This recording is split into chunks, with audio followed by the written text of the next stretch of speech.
ప్రభుత్వమే ప్రీమియం చెల్లించి అమలు చేస్తున్న రైతు బీమా పథకానికి అర్హులైన రైతుల నుంచి వ్యవసాయ శాఖ దరఖాస్తులను స్వీకరిస్తోంది.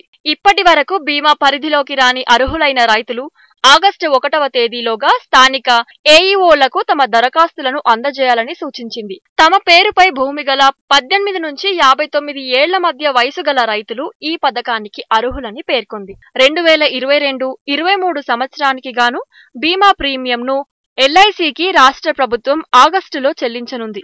ఈ నేపథ్యంలో కొత్త రైతులను కూడా బీమా పరిధిలోకి తీసుకొచ్చేందుకు దరఖాస్తులను స్వీకరిస్తోంది.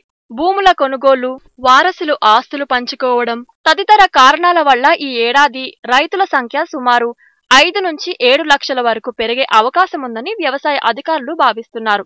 గత సంవత్సరం ప్రభుత్వం 35,64,000 మంది రైతులకు బీమా పాలసీ చేయించింది. ఇప్పుడు ఈ సంఖ్య 40 లక్షలు దాటుతుందని అంచనా వేస్తున్నారు అధికారులు.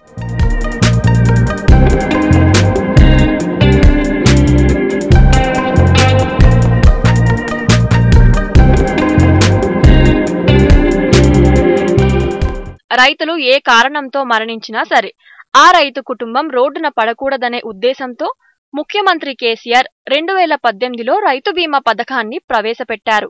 మరణించిన రైతు కుటుంబానికి 5 లక్షల రూపాయల చొప్పున బీమా ప్రీమియం కింద రాష్ట్ర ప్రభుత్వం గత 4 ఏళ్లలో 3,937 కోట్ల రూపాయలను ఎల్ఐసికి చెల్లించింది. గత సంవత్సరం ఒక్కో రైతుకు 4,110.11 రూపాయల చొప్పున ప్రీమియంను చెల్లించడం గమనార్హం. ఈ ఏడాది ప్రీమియం మొత్తం మరింత పెరిగే అవకాశం ఉంది.